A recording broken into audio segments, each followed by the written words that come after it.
Assalamualaikum warahmatullahi wabarakatuh. Selamat datang di perkuliahan online untuk mata kuliah Rekayasa Perangkat Lunak. Di mana untuk topik pembahasan kali ini kita akan membahas mengenai metode pengembangan perangkat lunak. Rencana kegiatan pembelajaran mingguan, capaian pembelajaran pertemuan, mahasiswa mengetahui tujuan dan lingkup perkuliahan memahami tentang metode pengembangan rekayasa perangkat lunak. Kemampuan akhir capaian pembelajaran memahami tentang metode pengembangan rekayasa perangkat lunak.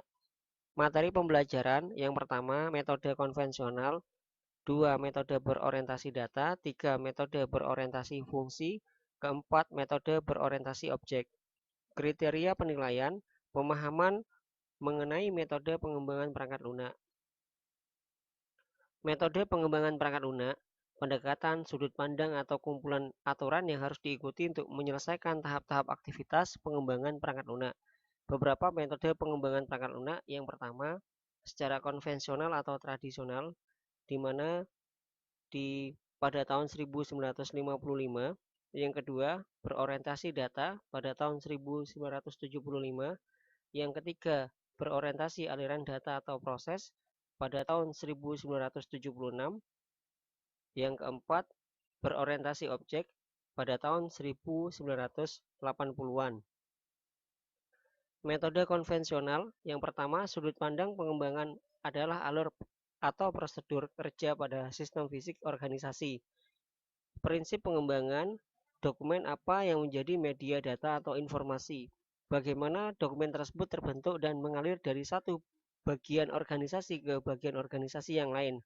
Proses apa saja yang dilakukan terhadap dokumen tersebut. Proses mana yang akan dibantu komputer. Metode berorientasi data. Sudut pandang pengembangan pada metode ini adalah struktur data dari dokumen masukan atau keluaran yang digunakan dalam sistem. Tahap pelaksanaan pengembangannya pada umumnya mengikuti urutan sebagai berikut. Mengidentifikasi entitas-entitas atau item-item yang menjadi objek informasi kunci berikut operasi-operasinya. Struktur informasi dari dokumen secara hierarki dengan menggunakan konstruksi sequence, selection, and repetition. Memetakan hierarki struktur informasi yang menjadi struktur program. Teknik pengembangan objek berorientasi data. Data Structure System Development atau DSSD pertama kali diperkenalkan oleh G.D. Warner pada tahun 1974 dan kemudian oleh Ken Orr pada tahun 1977, sehingga sering disebut juga dengan teknik Warner-Orr.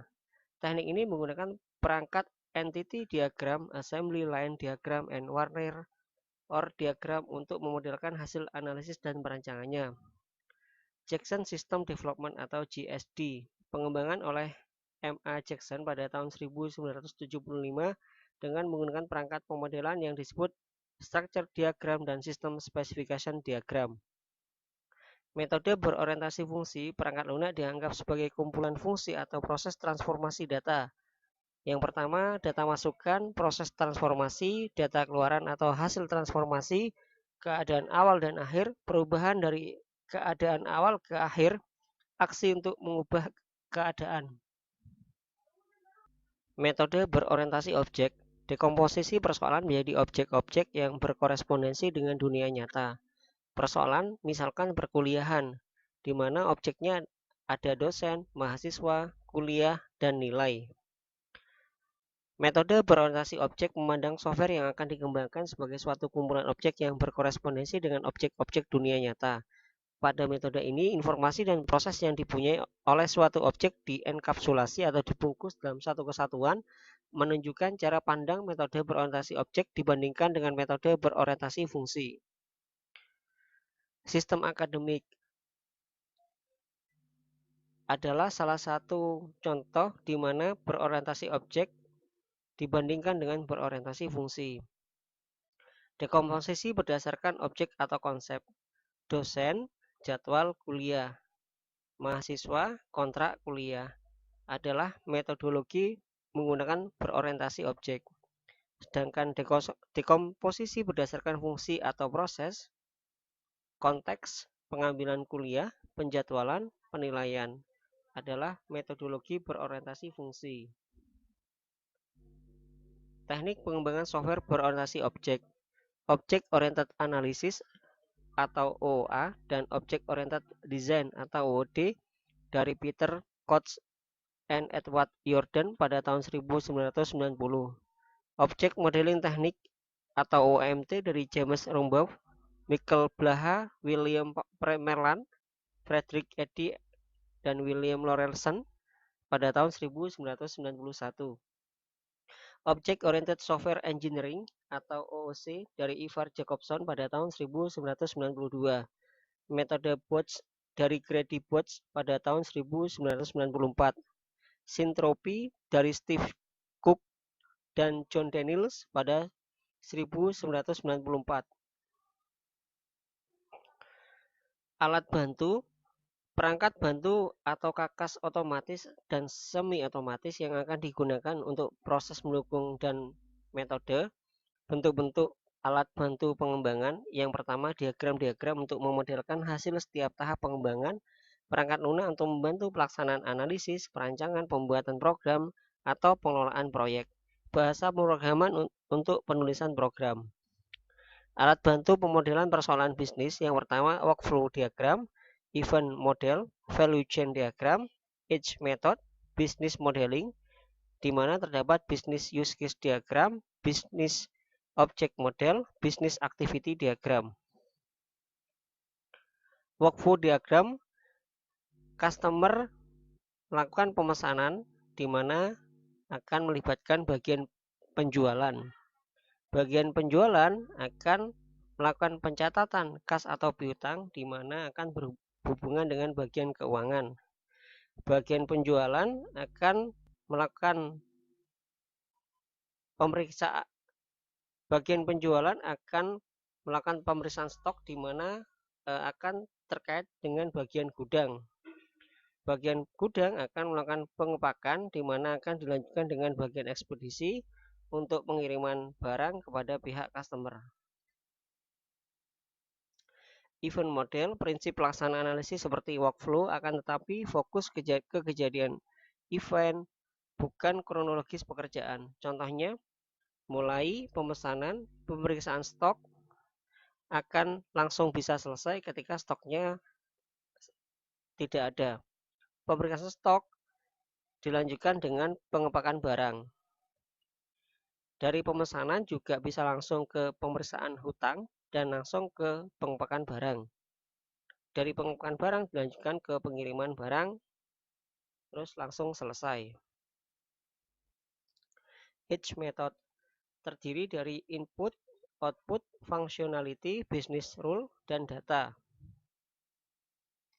Contoh edge methods, di mana ada input berisi order, customer, credit rating, stock levels.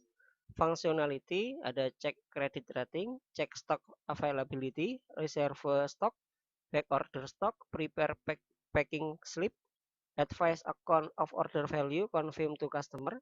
Business rule tidak akan diproses jika melebihi batas ketentuan. Dan juga akan dilakukan pengecekan terkait dengan order barang, di mana data di sini dari klien, pemesanan, back order, packing slip, stock, credit limit, order estimate value. Luarannya berisi packing slip, credit advice, order to account, konfirmasi kepada pihak customer. Contoh business modeling, di mana di sini ada customer yang terkait dengan money transaction. Jadi ada customer from case from view, ada clerk, loan specialist, customer profile, account, dan loan. Contoh bisnis model yang kedua, di mana di sini ada user inquiry, juga ada customer order. Jadi untuk terkait dengan pemesanan barang, di mana juga ada terkait dengan pencatatan yang dilakukan oleh pihak shipping company dan juga akan dilanjutkan kepada shipping order untuk delivery, jadi untuk pengiriman barang. Alat bantu pengembangan software di sini ada konvensional, fungsi, objek.